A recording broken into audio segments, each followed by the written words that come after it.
आपका तो मुझे नहीं पता, लेकिन आपके ट्रांजैक्शन की डिटेल्स इनकम टैक्स डिपार्टमेंट को पहले से पता है कि आपने कौन कौन से एक्सचेंज को यूज करके कितना आपने सेल वैल्यू जनरेट किया है। यानी कि आप ये बोल सकते हैं आपकी भाषा में कि आपने Coin-D6 के माध्यम से या फिर CoinSwitch के माध्यम से या CoinSwitch Pro के माध्यम से या WazirX के माध्यम से या BitBNS के माध्यम से किसी अदर एक्सचेंज के माध्यम से आपने जो भी कॉइन बाई किया होगा और सेल किया होगा, उनकी जो डिटेल्स है वो इनकम टैक्स डिपार्टमेंट के पास है। सो अगर आपने इनमें से किसी भी एक्सचेंज पर ट्रेड किया है या इनके अलावा किसी भी इंडियन एक्सचेंज को आप यूज कर रहे हैं और आप देखना चाहते हैं कि कितना आपका जो TDS है वो इन सभी एक्सचेंज पर कटा है और इन सभी एक्सचेंज ने आपका जो TDS है वो इनकम टैक्स डिपार्टमेंट को जमा कर दिया है, और आप इस TDS को किस प्रकार से क्लेम कर सकते हैं इनकम टैक्स डिपार्टमेंट से, वो भी लास्ट में मैं आपको एक्सप्लेन करने वाला हूं। और अगर आपको इनकम टैक्स डिपार्टमेंट पर receipts on transfer of virtual digital assets का जो ऑप्शन है वो नहीं मिलता है, उस कंडीशन में आपको क्या करना है, या फिर आप ये बोल सकते हैं कि आपका जो TDS है वो जमा ही नहीं किया है इन सभी एक्सचेंज ने जहां पर भी आपने कॉइन्स को सेल किया था, उस कंडीशन में आपको क्या करना है वो भी हम समझेंगे। इसके अलावा अगर आप और अधिक सीखना चाहते हैं क्रिप्टो टैक्स के बारे में, तो इसी वीडियो के डिस्क्रिप्शन में आपको क्रिप्टो टैक्स कैलकुलेट का एक प्लेलिस्ट मिल जाएगा। इसमें आपको काफी सारे वीडियो मिल जाएंगे और आने वाले समय में इसमें काफी सारे और वीडियो ऐड होने वाले हैं। तो सबसे पहले स्टेप है आपको वीडियो के डिस्क्रिप्शन के लिंक को फॉलो करना है। जैसे आप वीडियो के डिस्क्रिप्शन के लिंक को फॉलो करेंगे, आप इनकम टैक्स डिपार्टमेंट की ऑफिशियली वेबसाइट पर आ जाएंगे। सेकंड स्टेप आपको फॉलो करना है कि इनकम टैक्स डिपार्टमेंट के पोर्टल पर आपका अकाउंट बना होना चाहिए, और अगर आपने अभी तक अकाउंट बनाया ही नहीं है तो आप कैसे इनकम टैक्स डिपार्टमेंट के पोर्टल पर एक नया अकाउंट बना सकते हैं, उस वीडियो का लिंक भी इसी वीडियो के डिस्क्रिप्शन में मिल जाएगा। और जब आप अकाउंट बना लेते हैं उस कंडीशन में आपको यहाँ पर ऊपर दो ऑप्शन मिलेंगे, लॉगिन एंड रजिस्टर का। सो आपको यहाँ लॉगिन के ऑप्शन पर क्लिक करना है। उसके बाद में आपको नेक्स्ट पेज पर भेजा जाएगा, जिसका फर्स्ट लुक कुछ ऐसा आपको दिखाई देगा। यहाँ पर आपको लिखा हुआ मिलेगा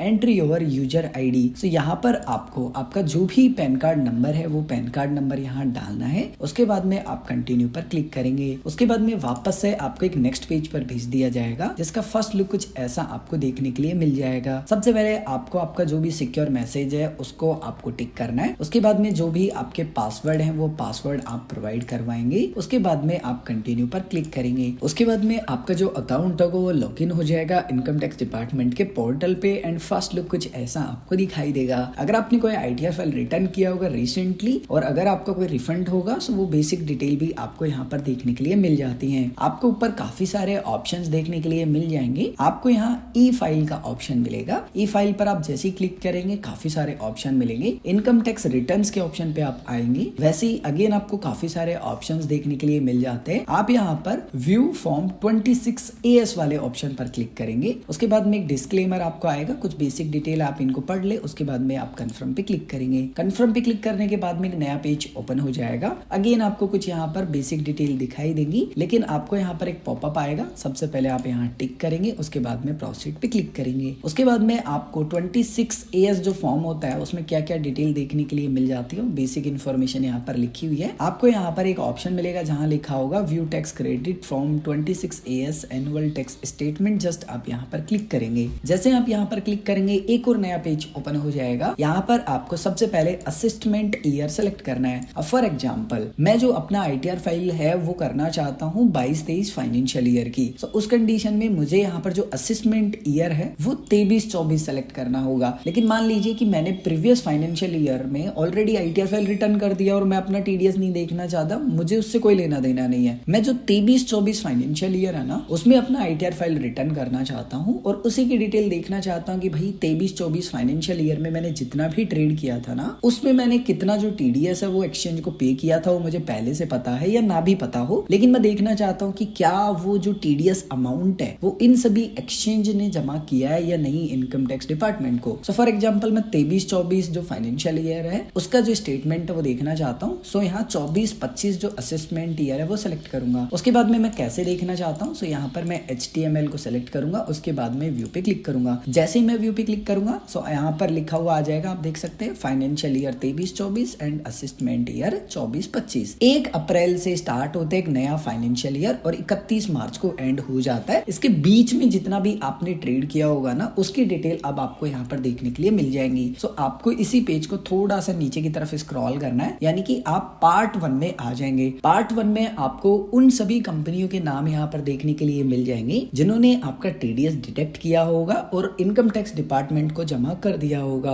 अब हो सकता है कि आपको पार्ट 1 में यहाँ पर किसी भी कंपनी का नाम देखने के लिए ना मिले, या किसी भी कंपनी का नाम देखने के लिए मिल जाता है और आप सोचे कि यार मैंने ना वजीरेक्स पे ट्रेड किया था, यहाँ पर वजीरेक्स का नाम तो है ही नहीं, कुछ अलग ही नाम देखने के लिए मिल रहा है। या आपने कॉन्डिसेक्स पे किया था और आप ढूंढ रहे हैं कि कॉन्डिसेक्स का नाम तो यहाँ पर है ही नहीं। तो आपको यहाँ पर एक्सचेंज का नाम नहीं दिखेगा, एक्सचेंज की जो कंपनी है उसका नाम देखने के लिए मिलेगा कि जो भी एक्सचेंज है XYZ, फॉर एग्जांपल कि कॉइनडीसीएक्स एक्सचेंज है जिस पर मैंने ट्रेड किया था। सो जो कॉइनडीसीएक्स है वो कौन सी कंपनी के अंडर आता है या कौन सी कंपनी ने उसको बनाया है, तो उसका नाम हमें यहाँ पर देखने के लिए मिलेगा। अब मेरे द्वारा जो ट्रेड किए गए हैं वो कॉइनडीसीएक्स पे किए गए हैं एंड वजीरेक्स पे ट्रेड किए गए हैं। सो मेरा जो टीडीएस है ऑलरेडी जमा हो चुका है। अगर आप 5th नंबर पे देखेंगे सो जैन माया लैब्स प्राइवेट लिमिटेड जो कि वजीरेक्स की कंपनी है, एंड अगर 4th नंबर पे देखूं मैं न्यू ब्लू, तो बेसिकली वो कॉइनडीसीएक्स की कंपनी है। सो आपको कंपनी का नाम देखने के लिए मिलेगा। कुछ समय के लिए मान लेते हैं आपने मल्टीपल एक्सचेंज पर ट्रेड किया है, आपका कोई एक एक्सचेंज है या 2 एक्सचेंज है, उन्होंने तो जो टीडीएस है वो जमा कर दिया है, आपका इनकम टैक्स पोर्टल पर आपको दिख भी रहा है। लेकिन कोई अदर एक्सचेंज है जिस पर आपने ट्रेड किया और सेल किया है कॉइन, आपको अच्छे से पता है और वहां पर आपका टीडीएस भी आपको दिख रहा है कि इस एक्सचेंज ने इतना इतना काटा है, लेकिन आपको इनकम टैक्स डिपार्टमेंट के पोर्टल पर नहीं दिख रहा है। सो आपको घबराना नहीं है, जितना भी आपका टीडीएस कटा है, जैसे आपका फाइनेंशियल ईयर एंड होगा उससे पहले पहले आपको जो कंप्लीट आपका टीडीएस होगा वो देखने के लिए मिल जाएगा। या फिर आपका जैसे ही फाइनेंशियल ईयर एंड होता है 1 से 2 महीने के बाद मैक्सिमम ये टाइम होता है, उसके अंदर अंदर आपका जो कंप्लीट टीडीएस होगा वो आपको देखने के लिए मिल जाएगा। और मान लीजिए फाइनेंशियल ईयर एंड भी हो चुका है और 1 महीना 2 महीना भी गुजर चुका है, फिर भी अगर आपको मान लीजिए टीडीएस नहीं दिख रहा है, उस कंडीशन में आपको जो कस्टमर सपोर्ट है उनसे कांटेक्ट करना है। अगर आपका अभी भी कोई भी कंफ्यूजन है या आप कुछ भी पूछना चाहते हैं तो कमेंट करके पूछ सकते हैं।